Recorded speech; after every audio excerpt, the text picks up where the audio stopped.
Makanya nih, pertanyaan kritis kita sekarang, apakah Pak Jokowi bisa dibilang ikut terlibat dalam pembangunan pagar laut yang menyalahi aturan tersebut? Apakah Pak Jokowi harus ikut bertanggung jawab atas pembangunan pagar laut yang benar-benar menyalahi aturan tersebut? Apakah kalau nggak ada status PSN, kalau nggak ada backing status PSN, apakah pihak yang nggak bertanggung jawab berani buat secara terang-terangan membangun pagar laut dan mengkafling-kafling lautan? Gimana nih kalau menurut kalian? Apakah Pak Jokowi bisa diminta pertanggungjawaban soal pembangunan pagar laut ini? Bisa jadi, nah ini juga penting. Bisa jadi Pak Jokowi nggak bisa dipersalahkan dalam kasus pagar laut ini. Ingat, Pak Jokowi bisa jadi memang nggak bisa dipersalahkan karena pihak tak bertanggung jawab itu memang sudah menyalahgunakan status PSN yang diberikan sama Pak Jokowi. Tapi sebaliknya, kita juga bisa mempertanyakan, apakah Pak Jokowi dan pemerintahannya nggak teliti soal pemberian status PSN ini? Jangan-jangan rencana pengkaflingan laut dan reklamasi laut memang sudah masuk dalam rencana dan proposal PSN Tropical Coastline yang diajukan pihak pengembang kepada pemerintah. Kalau kejadiannya seperti itu, lalu bagaimana tanggapan dan pertanggungjawaban Pak Jokowi? Ini pastinya masih harus diselidiki ya. Tapi yang kita ingat, ini pastinya kalian juga masih ingat. Bisa jadi pemberian status PSN oleh Presiden Jokowi waktu itu dilakukan dalam kondisi yang boleh dibilang kepepet. Status PSN ini diberikan kepada para pengusaha yang sudah membantunya dalam pembangunan IKN, dalam pembangunan Ibu Kota Nusantara. Kita ingat, waktu itu Pak Jokowi benar-benar berambisi buat menyelesaikan pembangunan IKN dan membuktikan kalau proyek ini mendapat dukungan dari para investor, bahkan dari investor mancanegara. Tapi nyatanya nggak ada satupun investor asing yang bersedia menanamkan uangnya di IKN. Memang banyak investor asing yang menyatakan tertarik, tapi nggak ada satupun yang mau merealisasikan ketertarikan mereka itu. Nggak ada pembangunan oleh investor asing di IKN. Dan pada akhirnya kita pun tahu kalau Pak Jokowi akhirnya mendorong para pengusaha. Dia mendorong para konglomerat dalam negeri buat mendukung pembangunan IKN. Dia mendorong para konglomerat itu buat berinvestasi di lokasi yang masih belum menguntungkan itu. Dia mendorong para pengusaha buat menjalankan proyek rugi di IKN. Dan para konglomerat pun akhirnya mau nggak mau harus berinvestasi dan melakukan pembangunan di IKN. Ini semata-mata buat menyelamatkan muka dari Pak Jokowi yang sudah kadung sesumbar. Kalau banyak investor sudah tertarik buat menanamkan modalnya di IKN.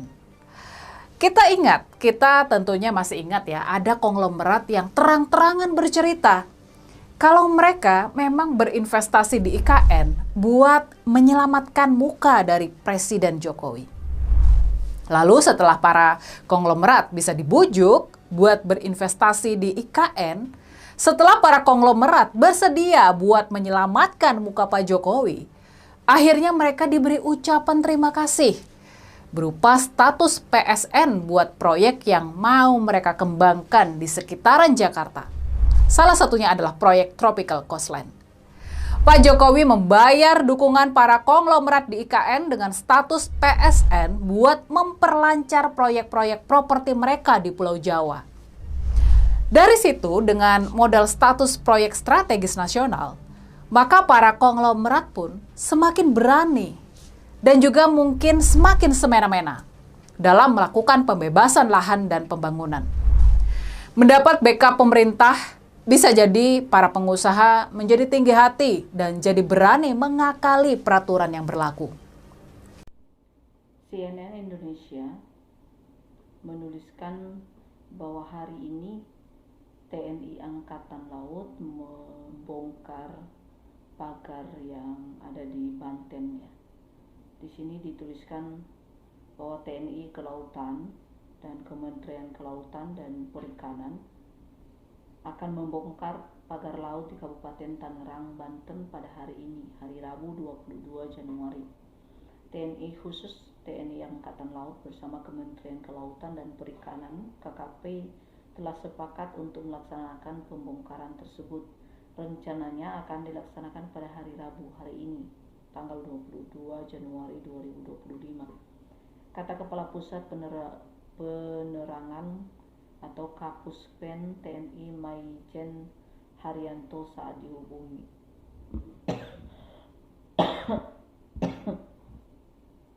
Ia menjelaskan pembongkaran juga melibatkan berbagai instansi termasuk Polairut, Bakamla RI dan stakeholder kemaritiman lainnya. Haryanto mengatakan TNI mendukung penuh langkah pembongkaran dan memastikan koordinasi dengan semua pihak terkait. Sesuai arahan Bapak Panglima TNI, fokusnya adalah agar proses pembongkaran berjalan cepat, tepat dan tetap dalam koridor hukum serta memperhatikan dan membantu masyarakat nelayan untuk memiliki akses perahu nelayan dengan mudah dan cepat keluar masuk, juga tentunya berorientasi pada kelestarian dan keindahan lingkungan pesisir pantai. Pagar laut misterius di Laut Tangerang ini pertama kali diunggah oleh Kepala Dinas Kelautan dan Perikanan Provinsi Banten, Eli Susianti. Kata dia pihaknya menerima laporan warga pada tanggal 14 Agustus 2024 yang lalu. Pembangunan pagar laut misterius Tangerang itu mencomplak wilayah pesisir 16 desa di 6 kecamatan. Ada masyarakat pesisir yang beraktivitas sebagai nelayan sebanyak 3.888 jiwa orang ya, dan 502 pembudidaya di lokasi tersebut. Sementara itu, Kementerian Agraria dan Tata Ruang Kepala BPN Nusron Wahid mengakui pagar laut misterius di Tangerang sudah mengantongi sertifikat hak guna bangunan. Nusron mengatakan jumlah sertifikat hak guna bangunan itu mencapai 263 bidang sertifikat atas nama beberapa perusahaan. Pertanyaannya, itu buat apa ya? Pagar laut yang selebar itu buat apa gitu ya? Kompas.com menuliskan Menteri Agraria dan Tata Ruang ATR Kepala Badan Pertahanan Nasional atau BPN Nusron Wahid mengatakan penerbitan sertifikat hak guna bangunan atau SHGB dan sertifikat hak milik SHM pagar laut di kawasan pesisir Pantai Utara Pantura, Kabupaten Tangerang, Banten berstatus cacat prosedur dan material karena itu batal demi hukum. Dari hasil peninjauan dan pemeriksaan terhadap batas di luar garis pantai itu tidak boleh menjadi privat properti, maka itu ini tidak bisa disertifikasi dan kami memandang sertifikat tersebut yang di luar adalah cacat prosedur dan cacat material, jelas Nusron dalam konferensi pers di Tangerang pada Rabu 22 Januari 2025. Nusron menjelaskan bahwa berdasarkan hasil verifikasi dan peninjauan terhadap batas daratan atau garis pantai yang tercantum dalam SHGB dan SHM di pesisir pantai utara Kabupaten Tangerang, sertifikat tersebut secara otomatis dicabut dan dibatalkan statusnya. Berdasarkan PP nomor 15 tahun 2021, selama sertifikat tersebut belum 5 tahun, maka Kementerian ATR BPN memiliki hak untuk mencabutnya atau membatalkan tanpa proses perintah pengadilan. Dan menjelaskan bahwa dari 266 sertifikat SHGB dan SHM yang berada di bawah laut, hasil verifikasi menunjukkan bahwa sertifikat tersebut berada di luar garis pantai berdasarkan data peta dan yang tersedia. Oleh karena itu, pihaknya saat ini memanggil dan memeriksa petugas juru ukur serta petugas yang menandatangani atau mengesahkan sertifikat-sertifikat tersebut sebagai bagian dari upaya penegakan hukum. Hari ini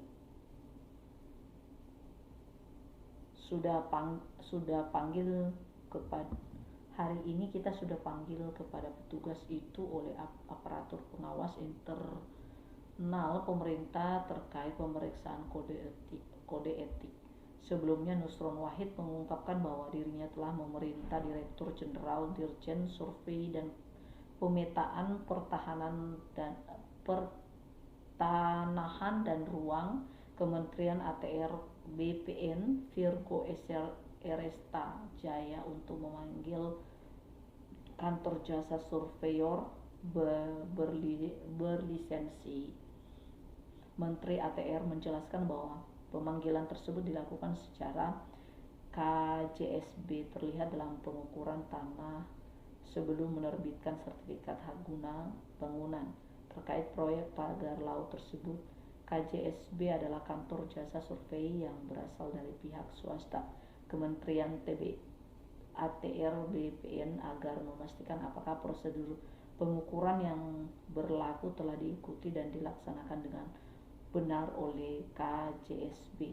Berdasarkan penelusuran awal, ditemukan bahwa di lokasi tersebut telah diterbitkan sebanyak 263 bidang SHGB. Rinciannya 234 bidang SHGB atas nama PT Intan Agung Makmur, 20 bidang SHGB atas nama PT Cahaya Inti Sentosa, dan 9 bidang atas nama perseorangan. Selain itu, terdapat 17 bidang sertifikat hak milik atau SHM di kawasan tersebut. Kementerian BPN menegaskan bahwa jika hasil pengecekan menunjukkan sertifikat tersebut berada di luar garis pantai, pihaknya akan melakukan evaluasi dan peninjauan ulang terhadap sertifikat yang telah terbit.